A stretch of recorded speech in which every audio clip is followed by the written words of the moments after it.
protection. So it's not the vaccine fighting, it's actually your own body that has gotten like combat training.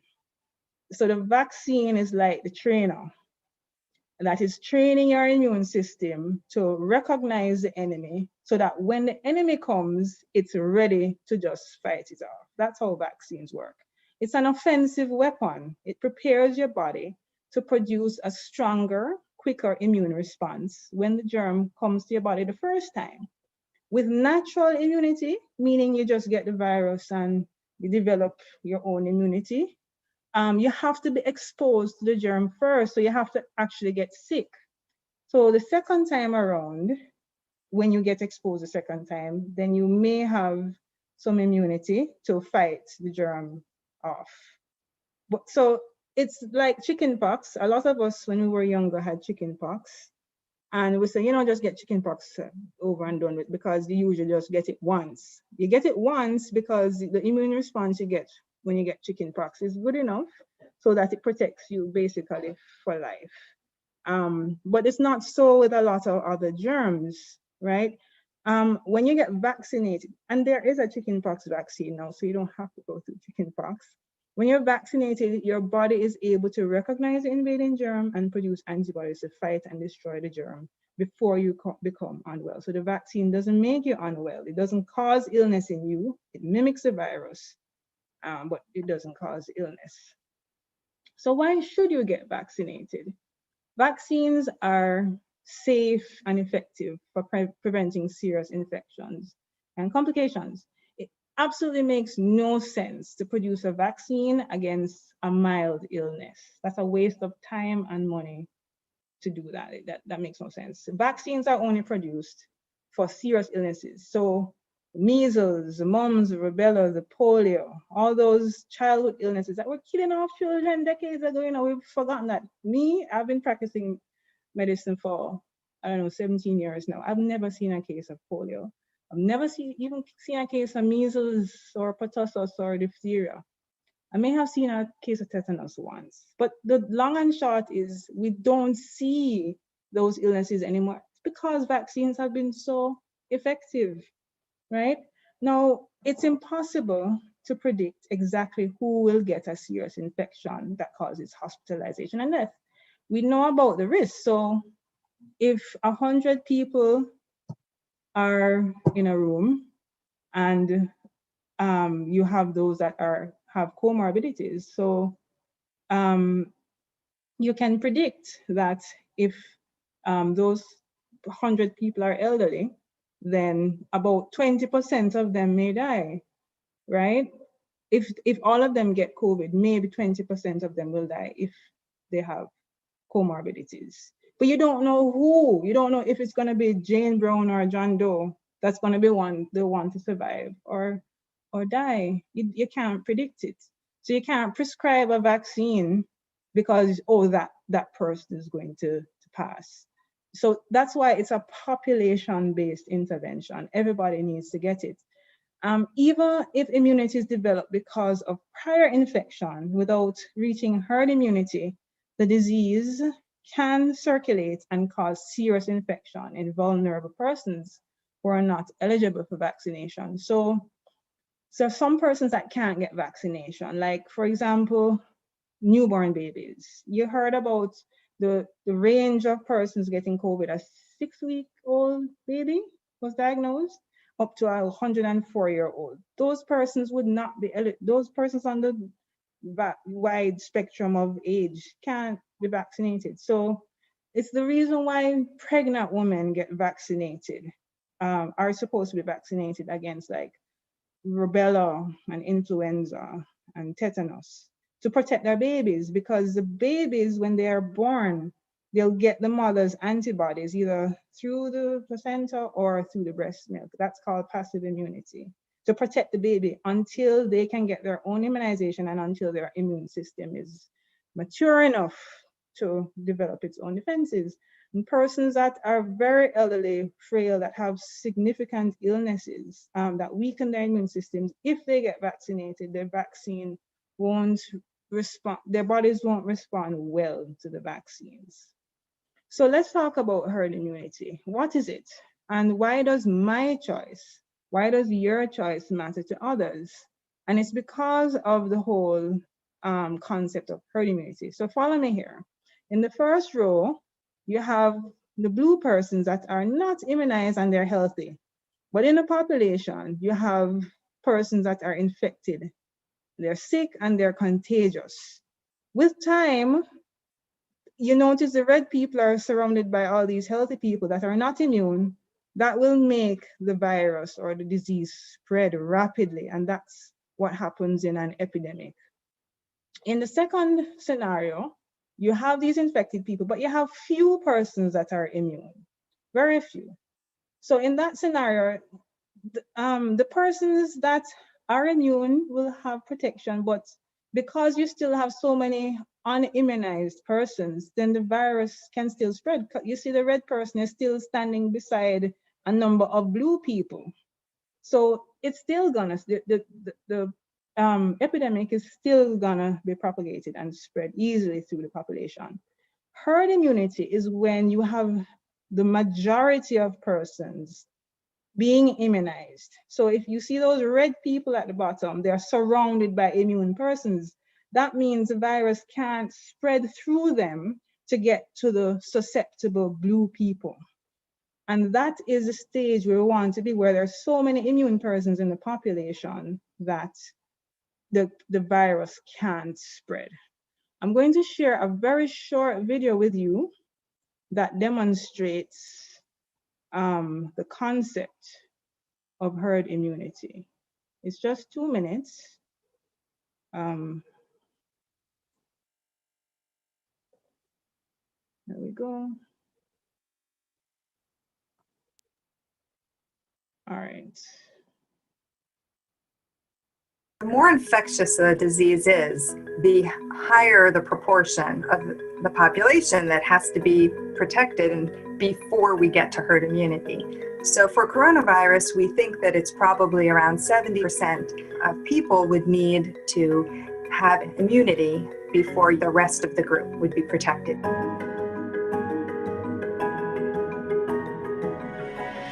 Herd immunity is the idea that even though one individual may not have gotten protected from an infection or may not have had that infection, the more people in their herd or group that do have protection to that infection, the less likely they are to get it. So when the majority of people have protection from an infection, the herd is less likely to transmit that infection. There are lots of examples of viruses that we have achieved some level of herd immunity to. One example on the far end of success is smallpox, where we were able to fully eradicate the disease. Immunity to the coronavirus can be achieved either through natural infection or through a vaccine. They don't have to be two separate things. We can have some immunity from natural infection and also some immunity from a vaccine. In most places in the world, we think that level of natural infection right now is still only 20% or less. And so we still have a long way to go. And certainly the fastest and safest way to get there is through a vaccine. Coronavirus is here with us. We're not going to be able to eradicate it. It seems very unlikely. And it is not inevitable that we all have to get this infection. That is not inevitable. There are a lot of reasons to be hopeful that we will be able to develop a vaccine and can get prevention that way if we can hold out a little bit longer.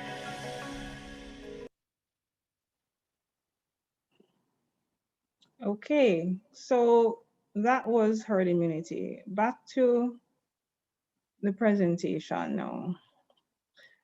So, wait, hold on here.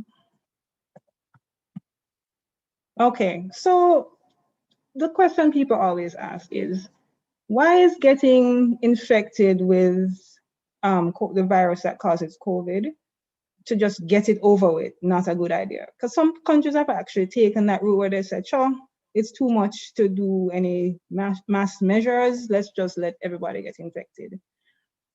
Well, that approach may be reasonable for an illness that's not very severe, but COVID is not like that.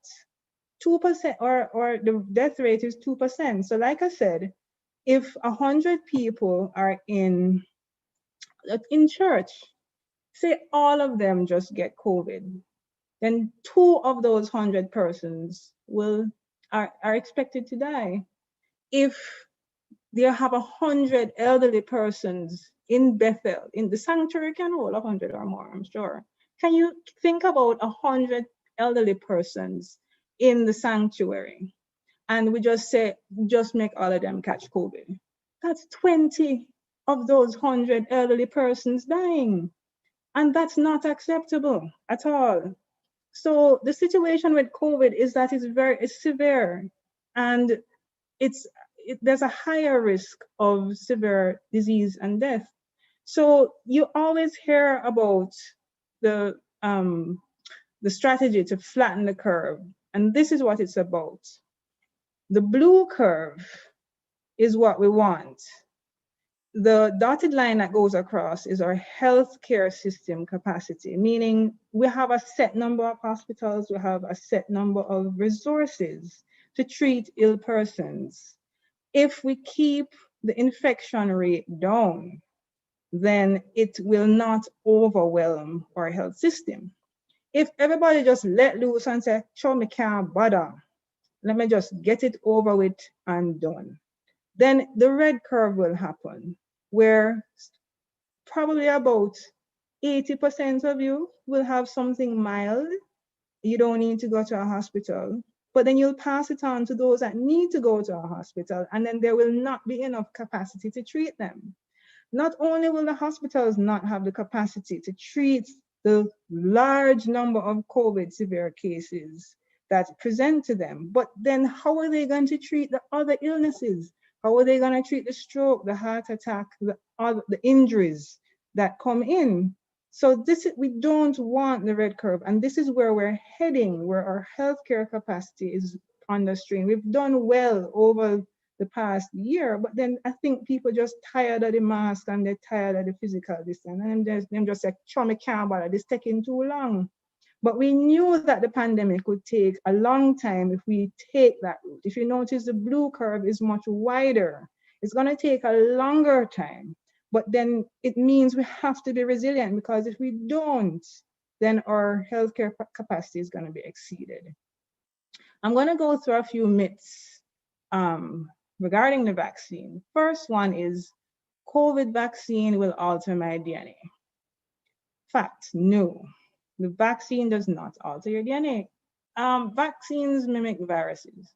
Now, what viruses do is they seek to take over your cells' replication machinery. They don't care about your DNA, really. They just want to use their own DNA to replicate themselves. And vaccines try to do the same thing. But the COVID vaccines, the ones that use genetic material, which is either mRNA or DNA, for the spike proteins of the virus, what they do is they will mimic the virus to take over the cell's machinery just to make the spike protein, so that these proteins that are on the outside of COVID can act as, those are the antigens that your immune system will respond to. They don't have anything to do with your DNA.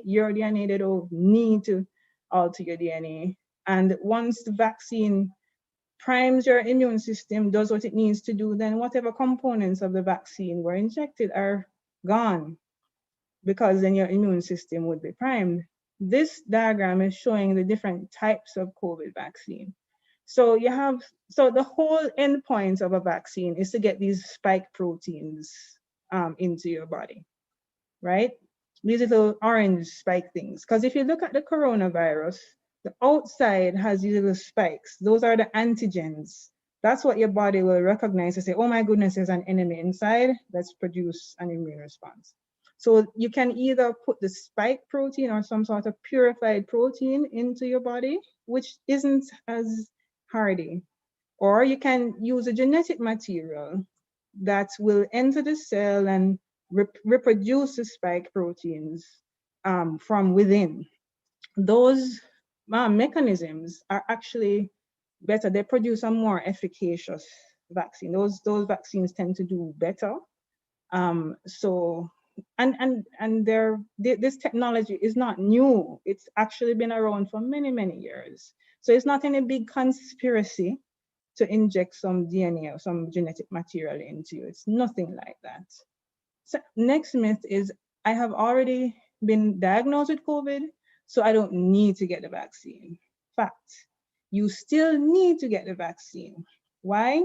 Because if you have gotten COVID already, you would have gotten some amount of natural immunity. The virus is new. You don't know how long that natural immunity will last. It may not last for very long. So since COVID is a severe illness, and there is a possibility of reinfection, we strongly recommend that if you get COVID, you still need to get vaccinated. Next myth is, I can get a positive COVID-19 test if I get vaccinated, or the vaccine will give me COVID. Fact, you cannot get the disease, you can't get COVID-19 from the vaccine because there is no live virus in the vaccine. This is unlike measles or the MMR or the polio vaccines, which use live weakened viruses. So in persons with weakened immune systems that take those two vaccines, they can get some version of the disease. But for vaccines that don't have anything live, you can't get the disease. I thought it's dead. There's nothing live in there to cause COVID. Getting the vaccine will not make you have a positive antigen test or a PCR test. And if you, what some people will say is, oh, I get the vaccine today, and then I get tested and I get COVID, or I come down with the symptoms tomorrow or the next 2 days after, and I catch COVID. Is the vaccine give me the COVID? No. What happened? What may have happened is that you were probably exposed to COVID before you got the vaccine. It was incubating, and the vaccine would not have given you enough time to get protection. All right, so that is the more likely scenario, but the vaccine does not give you COVID. Next myth is that the vaccine is unsafe and it causes severe side effects such as allergies. Fact, the vaccine is very safe, very effective. It has gone through the rigors of all sorts of quality checks, which I can show you a little later. I'll just give you a summary of all the different quality checkpoints that a vaccine goes through. And people are afraid because it was developed so quickly, but they have been, there's research that has been ongoing since SARS and MERS outbreaks happened to develop a coronavirus vaccine. So they just picked up where they left off when this pandemic started, right? So it's very safe, and it's very rare for persons to have a severe reaction. If I ask for a poll to see how many persons have ever had an allergic reaction to food or an antibiotic, I'm sure probably about at least 10% of you would put up your hand. But I don't know, 1 in a million, 1 in 100,000 is the frequency of a severe event with COVID. COVID has not, I think, how many 200 million doses have been given over the world, and nobody has died of the vaccine. The more common side effects are those listed at the bottom right, which are the local reactions. It's an injection.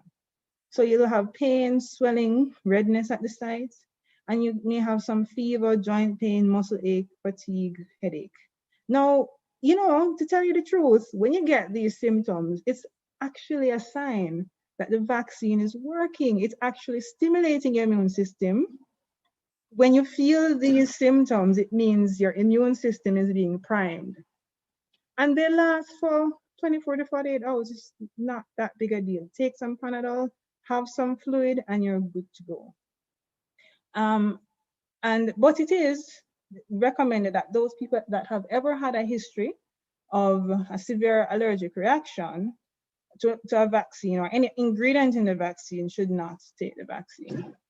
And the last myth is, once I receive the COVID-19 vaccine, I no longer need to wear a mask. Fact, you still need to practice the other measures, the physical distancing, the mask wearing, the hand sanitization, until a sufficient number of persons are immune. You still have to. So this is just another measure that is being added that will bring the pandemic to a halt. You still need to continue others. Why? Because firstly, when you get the vaccine today, it takes a matter of weeks for immunity to develop from the vaccine. Secondly, it's 2 doses you need to get the best protection from the vaccine. Thirdly, when you get the vaccine as an individual, the virus is still circulating. So you won't have pulling back of the other measures until the circulation of the virus in the population reaches such a low level that you don't need so much protection against it. All right. So lastly, I'm going to just show you just summarize some things from the national plan. The plan is on the ministry's website. There are 3 phases to the vaccination plan. We're in phase 1 now, which started on March 10, where the vulnerable groups are being vaccinated. We've started with healthcare workers, other non-health frontline workers like JCF, JDF. They're going to be vaccinated. The elderly is part of the first phase, and it's from March to June. Elderly persons are expected to be immunized in April, but we're concentrating on healthcare workers and non-health frontline workers right now with the 50,000 doses that arrived from India. And that total is about 250,000 people. And the next phase is phase 2, which is expected to start in May. Notice there's overlap because the duration of the phase includes giving first and second dose, and there's overlap. So when the first dose of persons in phase 2 is being given, then the second dose for those in phase 1 will be given. So phase 2 focuses on those persons that are essential to economic activity. So those include other public sector workers, hotel, transportation, manufacturing, banking, and agriculture, which is about 500,000 persons. And then phase 3 is a general population, which is expected to start in August this year. And that's a total of about 2 million persons to be vaccinated in the space of a year. Let me tell you, this is one of probably the most massive logistics exercise that this country is going to pull off. For the routine immunization program, you give 2 million doses in probably a couple of years, like 4 or 5 years. Now they're giving 2 million persons COVID vaccine within the space of a year, plus having to maintain the routine immunization program. That's massive. So it's a major logistic exercise. Bear with the national team. As the phases progress, you'll get information. And the aim is to get about 65% of the population vaccinated so that we can reach herd immunity. There is going to be an appointment system. And so, I mean, healthcare workers are low-lying fruits because they're in the system and they do appointments, but they work out their own appointment system internally. For the elderly at this point, what you can do if you're interested, you speak with your doctor and they will submit your information to the Medical Association of Jamaica, and that will be submitted to the Ministry of Health. But elderly vaccinations are not going to start till April. So stay tuned and for the latter part of March, where you'll get additional information about the centralized appointment systems through the call centers, etc. Once you're registered, there's a prioritization that is done to ensure that those that have comorbidities and etc. are prioritized.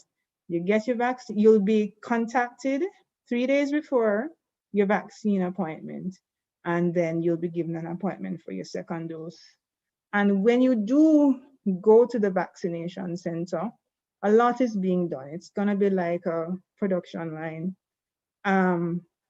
It's important, by the way, to stick to the appointment schedule. When you get it, don't just turn up because you can't just, you're gonna create crowding. You don't want the vaccination sites to end up being, you know, a site that's conducive to the spread of COVID. You have to do it by appointment.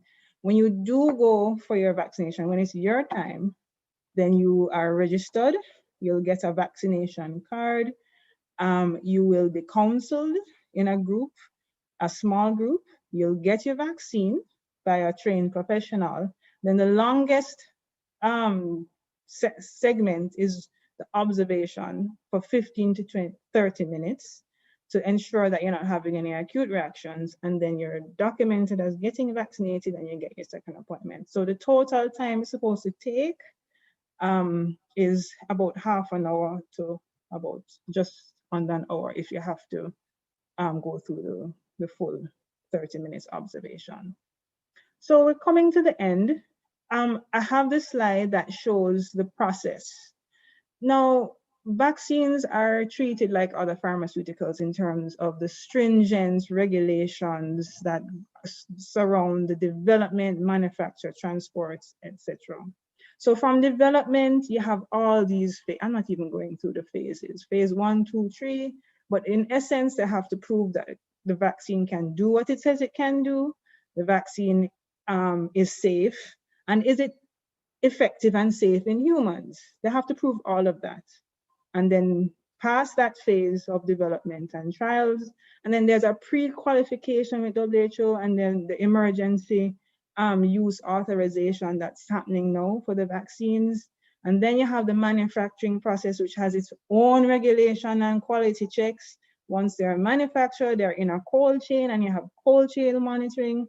When they're manufactured and packaged, then they're shipped on the cold chain. With cold chain equipment, you have these high-tech thermometers to ensure that they're kept within the temperature.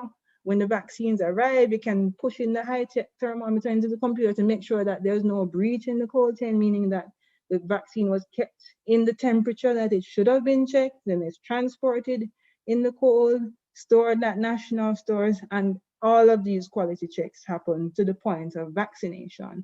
The lot numbers and batch numbers are monitored, and when you get the vaccine, then there is a checking of your health status, documentation of how many people get it, and e-savvy means events supposedly attributable to vaccination or immunization, which means they monitor for adverse reactions. So there's a whole chain of quality assurance and monitoring that vaccines have to go through. When the vaccines even come to Jamaica, there's this whole wad of paper that comes with it. It's not like you buy something on Amazon and you just need the invoice or you just have a little product. It's a whole lot of quality checks. So with all of this logistics, it is very possible for some dates to be shifted in terms of the flights. So it's not abnormal. It happens with other vaccines all the time in terms of when the shipments come. So please be patient.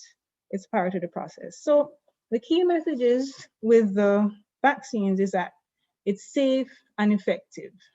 The vaccines save lives.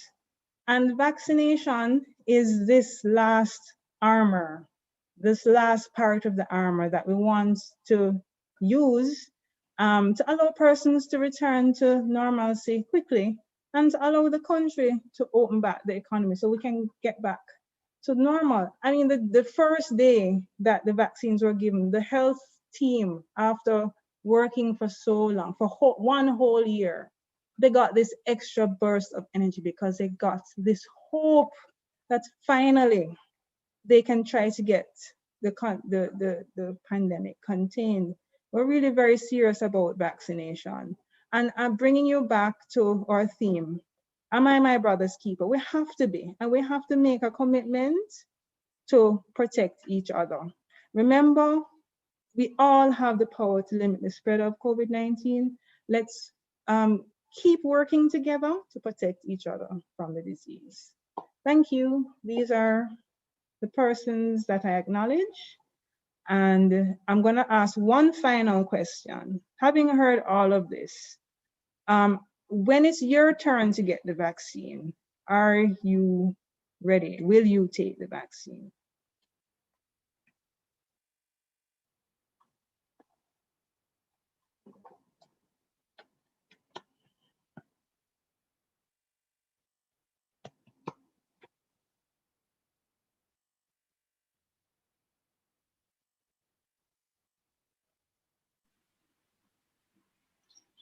And I'm going to be ending the poll in another 10 seconds.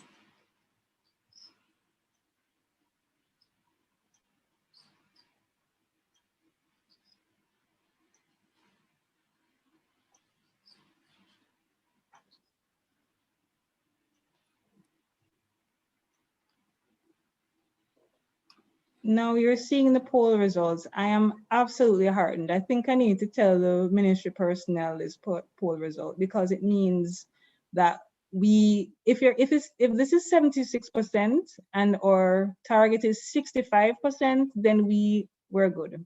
And we are planning for you so that you can get your vaccine as soon as possible. Thank you, everybody.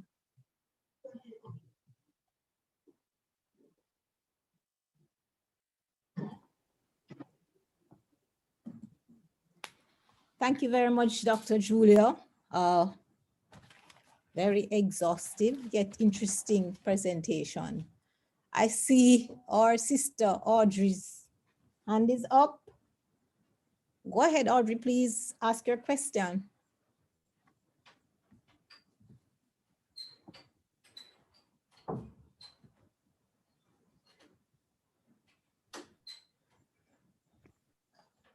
Okay, are you hearing me now? Yes, we're now hearing you. Okay, for a moment it was saying that the host is not allowing me to unmute, so I was just gonna send you a message. Okay, so I heard you, Julia, say something about the vaccine and did you say something about allergies? And once you're not allergic to any of the components in the vaccine, you can go ahead and take it? Right. So if you have ever had a severe allergic reaction to a vaccine, they tend to err on the side of caution.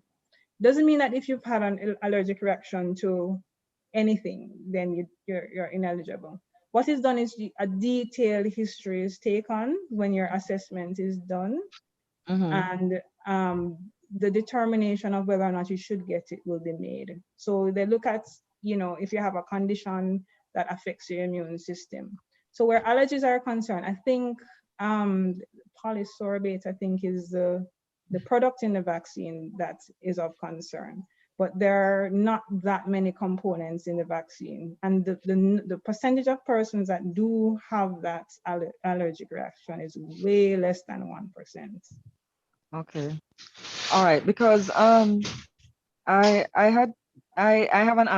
allergies to shell food and to aspirin and to Panadol. And then on top of that, I've had a diagnosis of cancer before. So what would you recommend, that I go to a site, make my appointment, go to a site and let the doctors there determine? That's correct. So you will get your assessment done. It may, if you're in remission, they'll take a detailed history. So persons that are vulnerable are the ones that we want to vaccinate. That's what's important. So you get protection. But at the same time, if there's any medical condition that may put you at a higher risk of having an adverse reaction, then that will be considered and the decision will be made for you. Okay. And I mean, you have stuff, for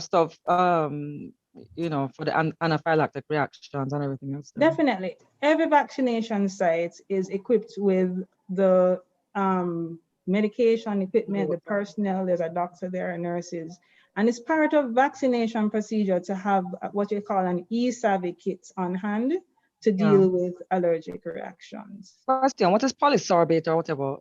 What is that exactly? It's a component in the vaccine. I can't remember exactly what it's for, but there are some things that are used as adjuvants to increase the immunogenicity of the vaccine. But I can't exactly tell you what it's for. I'm just suspecting that it's something that a lot of people never know beforehand that they're ever allergic to. Right. So that's why the health team has to do an assessment. Right. And so the other thing I thought is that, the last time most of us did a vaccine was when we were kids, primary school, basic school kind of age. And any allergies that would have developed after that. not very many of us have to go get yellow fever vaccine, if we're not traveling. So, but when I did go and read, because I spoke with a doctor who was also a pharmacologist before, and he said it wasn't advisable that I take it, because I was ready to take it. I would have been able to take it Thursday, but So, he said it's not advisable given okay, given so the same allergies I told you. right. So that's why the assessment by your doctor is important, because they are the best ones to determine your eligibility based on your history. Hmm. But you're saying that I can go ahead just to say make my appointment and let the other doctors there Your doctor do their assessment. knows So. you and your risk factors and your history. So that's why Mhm. it's important that you make the contact with your doctors, because they can give that additional counseling and submit your information, your Mhm. confidential information on your Mhm. behalf to the ministry. So you're saying then don't even bother make an appointment with the ministry and go I'm and, saying do and it get. through your doctor. Oh, you can do that to the doctor, Yes. and they can call ministry And if and. it's not, well, you're not in the elderly population. So when Uh, your time comes, then an assessment will be done by a medical team. it would have come already. It's happening right now. So, right, so you're a healthcare worker. Yes, ma'am. So then your assessment is done. Okay. I cannot unilaterally tell you go and get the vaccine. You would have had an assessment done to say whether or not you're eligible. Mm-hmm. All right. So once they've advised you, then that's what is recommended. Okay. All right, thanks, Dr. Julio. We now take a question from Andre Earl. Go ahead, Brother Earl. Lisa, please unmute. We have a question from, I think, Durant. Thank you very much, host, for unmuting me.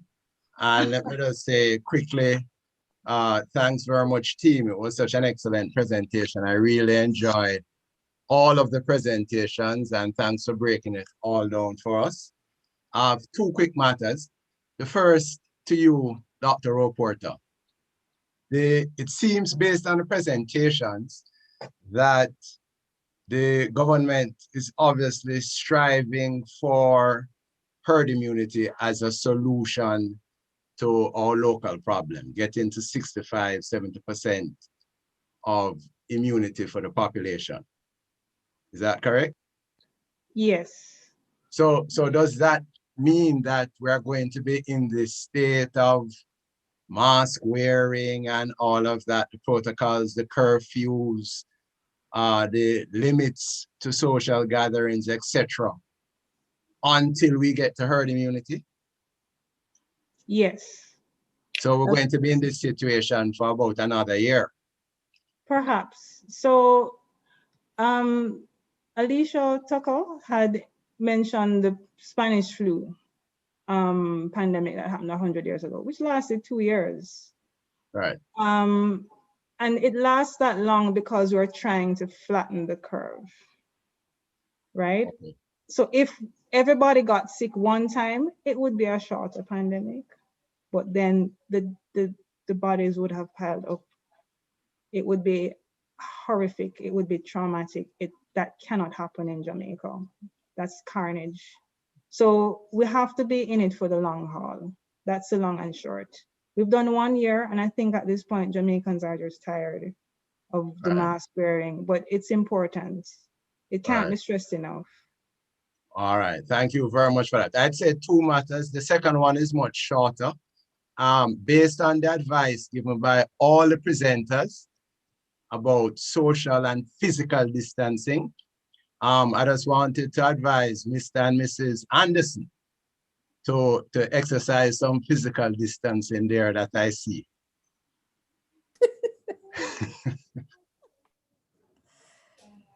Okay.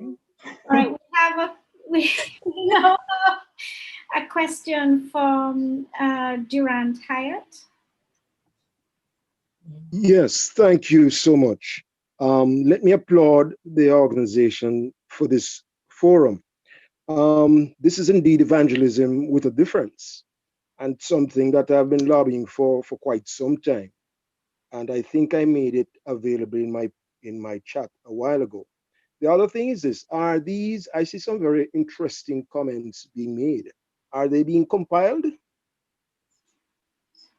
Well, if they're not, it would be a good thing to compile them, that we could, in a more fulsome way, address them out of this forum and even invite other forums in our local assembly to get people talking. The reason I'm making this point is that for a long time, we have been engaged in traditional evangelism, of course, winning persons for the kingdom and having people recognize the necessity for repentance and that so forth. But as I pointed out, there are a lot of able technical persons within the Christian community, and we should be seizing the opportunity in other areas to have forums like these to effect change and to man the gap between technology and spiritual things. Because a lot of persons have categorized them to say church is over here and technology is over there. Technology is given by God, but we have not really sought to engage ourselves so much in these technologies to make it a practical community where the effects of God's goodness is acknowledged. So I do applaud the effort here, and I do look forward to the repeat in other national and social issues that are current: crime, violence, commerce. If so be the case, that we can engage our technical abilities for the effectiveness of change. Thank you. Thank you. We are going to take 2 questions from the chat and then go back to the hands. Please forgive me if we are not doing this in the order. We're trying to get to as many questions as possible. So we have a question from Yuli Tux, and it says, the virus is informed by our behavior. Sorry about that. It's Vincent Francis. Dr. Julia, you mentioned DNA component in some vaccines. What is the source of this component? Okay, so I had mentioned that the vaccine it uses the genetic material of the coronavirus to make the protein antigen. It's a purified component of the virus's genetic material. So it's that part of their genome or their genetic material that codes for the protein itself. It's not the entire virus's gene. So it's very, very specific to the genes that make the proteins, because that's the only component you really need to make or to have present so that your body can recognize the foreign body of the coronavirus. So it's made in a lab, really. And then that DNA of the virus is enveloped, it's encapsulated so that it kind of looks like a virus. So it's mimicking a virus. It's covered in a coat, and the genetic material of the spike protein itself is what is put in the vaccine. And it's purified, so it doesn't have contaminants and everything like that. Thank you. We have a question from Marcia Dean. How long does the COVID-19 vaccine immunity last? Would booster shots be needed at any point after the required doses have been given? So coronavirus has only been around for a year, so it's still new. We will not be able to know the duration of immunity until a certain amount of time has elapsed, because to determine that, you need to follow persons with time to see what their antibody levels are. Are their antibody levels after immunization being sustained, or are their antibody levels with time falling off? You can't know until time passes. It's still new. There's so much that's new about the virus, about the vaccines, that only time will tell. What we do know, however, is before a vaccine is put into production, they test it for effectiveness. Effectiveness means, does it decrease the severity of the illness? Does it decrease hospitalization? Does it decrease death? Does it decrease transmission? They check to see if it does what they want it to do, and then they check to see if it's safe in persons. And once those tests are done, and they test it on a mass of people, lots of people are involved in the studies to determine whether or not it's safe and effective. But the long-term is not going to be known until time passes. That's just the truth of it. Thank you. We have a raised hand from Alicia Edwards-Myers.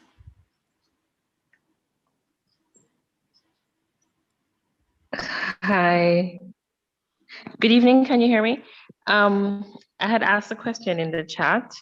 I was just wondering about vaccination for children. I had heard earlier in the news, I missed some earlier presentations. I don't know if it was said. I only caught Julia's. But will children, I had heard children won't be vaccinated. They had done tests on persons 16 years and older. And so these vaccines were only going to be either for 18 up.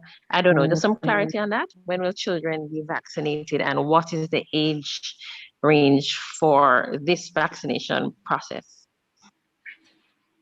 So children are not in the target age range. The vaccine was not tested on children. The vaccine wasn't tested on the extremes of age, so children and the very elderly. Even though the vaccine there isn't a lot of data on how the vaccine works in the elderly, there is evidence that it will be efficacious in the elderly. And the focus is to protect, and the objective, I should say, is to protect the vulnerable, the persons that are likely to have severe illness and hospitalization and death. That's why the focus is on the adults and those that are vulnerable. Children are less likely to have severe illness. They're more likely to be asymptomatic or pre-symptomatic. So the focus is on the vulnerable. In terms of vaccination of children, more information will evolve with time, but at this stage, we're focusing on the vulnerable groups. Thank you. We also now have a question from Marcia Beckles.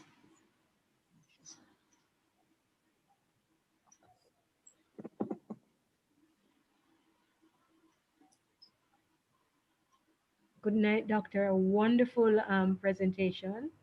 I noticed though in the presentation that nothing was done on maybe for those persons who are feeling a bit iffy about whether they're going to take the vaccine or not, or even the efficacy of the vaccine.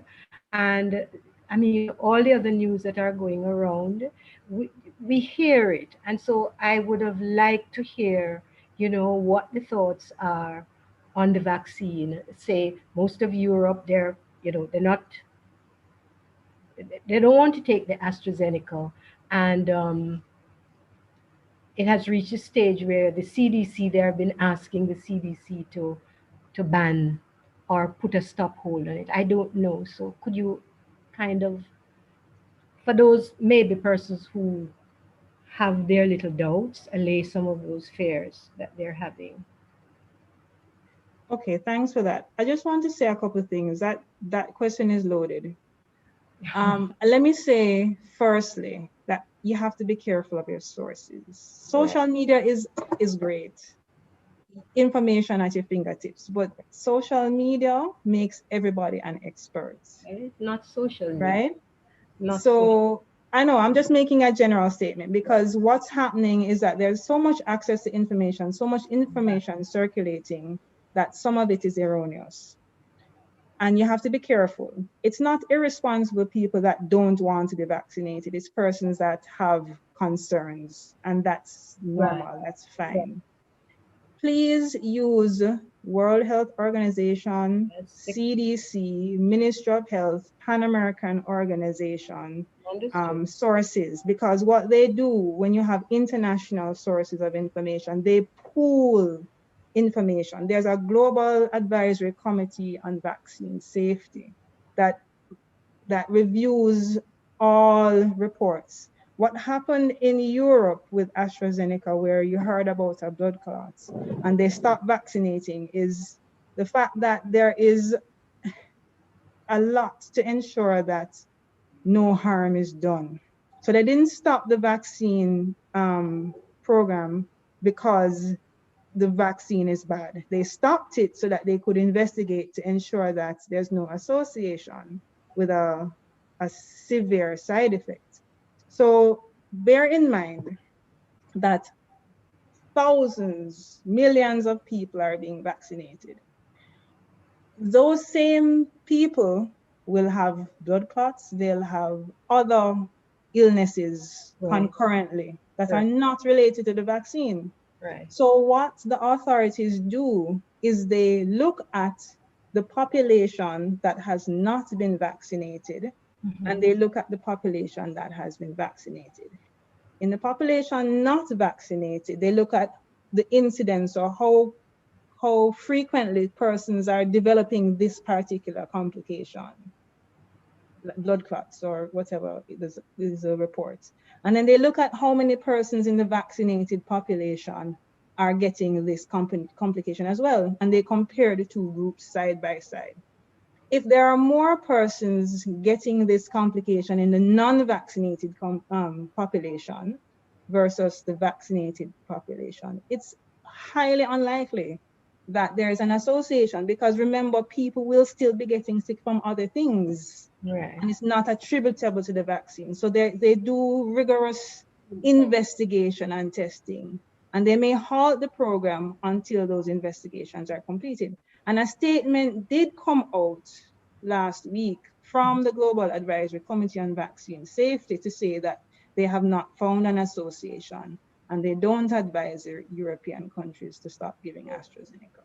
Right. But also note that even with the COVID itself, persons have been known to develop blood clots. So even that could have been part of the issue. So I don't know how that is. But I do know that someone for myself who had the COVID had issues of that kind of thing. So it it is something that I would have.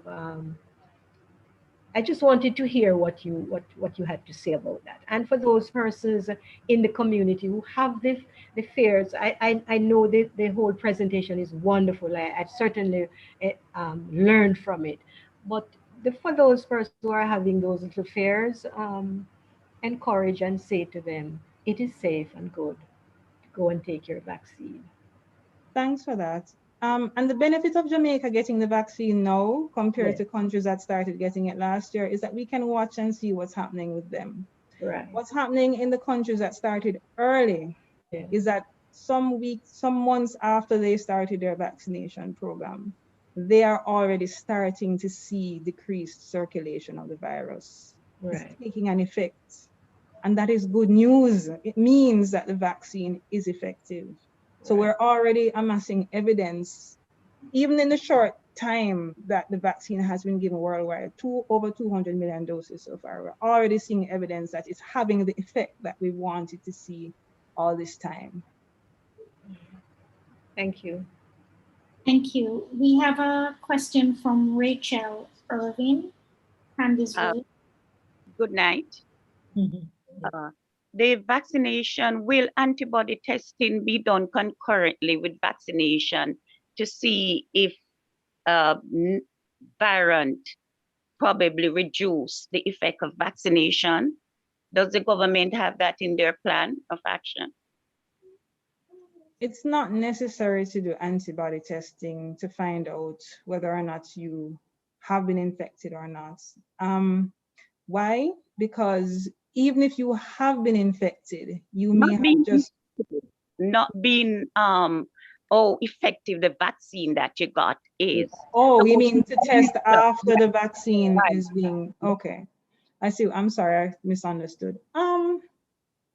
Well, I know that the government of Jamaica will do antibody testing as part of, overall, surveillance, but they're not doing it at this time. It's not part of the immediate plan, and I'm not sure what kind of plan and when that is going to happen. But we do know that other countries are doing effectiveness studies. They call it seropositivity studies. That's what it's called. So that is done in other countries, and I'm not sure at this stage of the country's plan. I can't speak to that.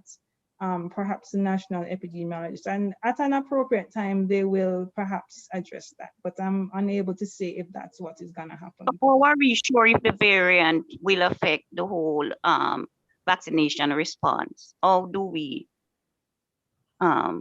Well, I know that we have the UK variant. That is what has been found. I know the UK has had a massive vaccination program. They have vaccinated millions. They had a really severe situation where they had to do a national lockdown. And I know that they are actually coming out of that lockdown now because they have done a lot of vaccination, and they've had the lockdown has helped to curb the numbers. So data is emerging in countries like that, and in the USA and China and other countries that have done mass vaccination, that the numbers are coming down. But do we know if we have the South African? I see the government said they're going to get some machine for variant. How soon are we getting those? Do you know? I'm not sure of the timeline, but I know it is in the plan to get. Okay. All right. And I do understand the concern about, getting this vaccine and, suppose it doesn't work. But think of it as a race against time. The longer you wait to vaccinate the population, the worse things get. It's more effective to start vaccinating with the vaccine you have now, because all the vaccines that are on the market have been shown to be effective. There are some variations in the circulating coronavirus, and they have not found any issues in terms of the efficacy so far. So vaccination is going to continue. And Jamaica's population is more linked to those that are coming from the US and the UK. Those are the variants coming from those populations are the ones that are going to most affect us. We are a tourist country. And those are the persons that have been coming into the country. There are less South Africans. And so in terms of the risk of having it, the risk is in and of itself for us, and having the South Africa variant is low. But we are going to do the testing, but the long and short of it is we're not going to stop using it, and we're not going to wait, because it takes a very long time to get those tests back, and we need to press ahead because we have data that the vaccine works and it's safe, and we need to roll out the vaccination plan as soon as we can with the information we have. Thank you, Dr. Julia. I'll ask you another question that probably follows along that line. Kenneth Wilson is asking, is it a fact that the new variant of the virus is, well, we know it's in Jamaica, the British variant, as you mentioned. Could it be one of the reasons the virus is spreading so fast? So there are a couple of reasons why the virus is spreading. The top reason is non-adherence to the protocols. That's the top reason. So even if there is a contribution in terms of, of the variant, it's very minimal. And actually, the COVID conversation press briefing that they have on Thursday evenings at 6 actually goes into those details, and they went into that detail, and they did the epidemiological analysis of, our R naughts and our reproductive rates, and they've been following the epidemic very closely. And the variant has been around for a while, yes, but they've noticed that when the measures get lax, those are the factors that drive the epidemic far more than any variant could. So the numbers are frightening, but they're really because people are not adhering to protocols. Thank you, Dr. Julie. I know you've been in the hot seat for a long time. I recognize that the topic surrounding the vaccine is really what's topical at this moment, or on the top of everyone's mind as they decide whether or not they should take the vaccine. Brothers and sisters, we've tried to answer as many questions as possible, and so our last question for this evening will come from O'Neill Simpson, who has his hand raised. O'Neill, you may go ahead. Okay, thank you. I'm just to find out here. I don't know if you have addressed it, but I didn't hear it much. There are persons in our population which are immunocompromised, for example, lupus and rheumatoid arthritis and HIV, etc. Will those persons be asked to take the vaccine, or will the vaccine be effective in those persons?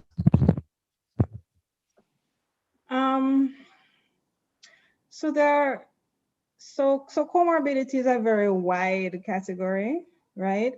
And we know for sure that persons with diabetes, hypertension, cardiovascular disease, kidney disease, are at high, morbid obesity, very severe obesity, are at high risk, and those for sure need to get vaccinated. There are other conditions though, including persons with lupus, persons that have had a organ transplant, and some other conditions that fall under comorbidities and that may affect the immune system, etc., that need to be assessed. It's difficult for me to say whether or not persons with lupus can get vaccinated, and those decisions are usually made by the clinical team. So my overarching message, because I don't want to sit here and tell you, okay, you get vaccinated, you don't, you get, that's not my role. It is really important. I'm stressing the importance of getting your individual assessments done so that your doctors and the team, the vaccination team, can do a proper assessment. So I would advise that you go and ask your doctor, and when you're making your appointment, you give as much information as you can, so that remember there's a prioritization and assessment stage, so that that individualized decision can be made for you or for persons with the various conditions. Thank you, Dr. Julia. And thank you, participants, for a very active and engaging session. We will now hand over to our moderator, Sister Joan. Thanks, Sister Lisa. My task is to do the vote of thanks, which I'll do very briefly. But we acknowledge that as a church, we are really very blessed to have members with skills and abilities. But more importantly, our members are willing to put their skills and abilities in God's service by serving others. And we give God thanks for such blessings.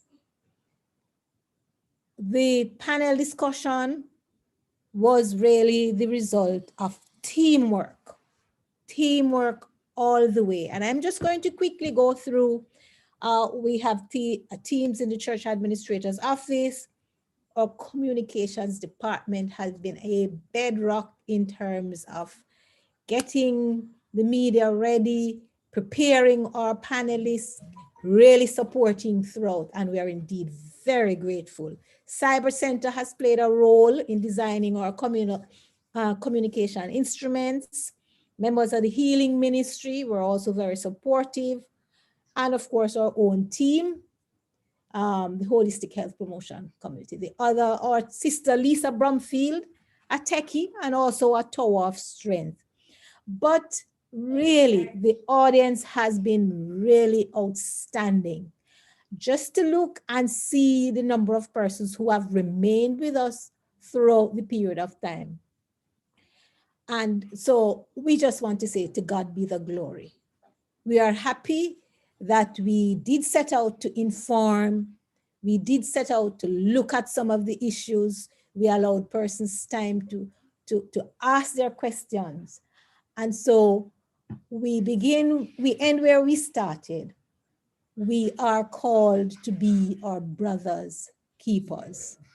And so whatever we do, whatever decision we take, we have to bear in mind that our decisions and our actions will impact other persons. I just want to quickly mention some of the responses on the chats. Excellent, very outstanding. All the presenters were very informative, and so on and so forth. So you, the participants, have spoken, you have conveyed your satisfaction, and indeed we are grateful. To God be the glory. And now the benediction. May the God of grace and mercy enable us as we resolve to do our part in sharing each other's burdens during this difficult time.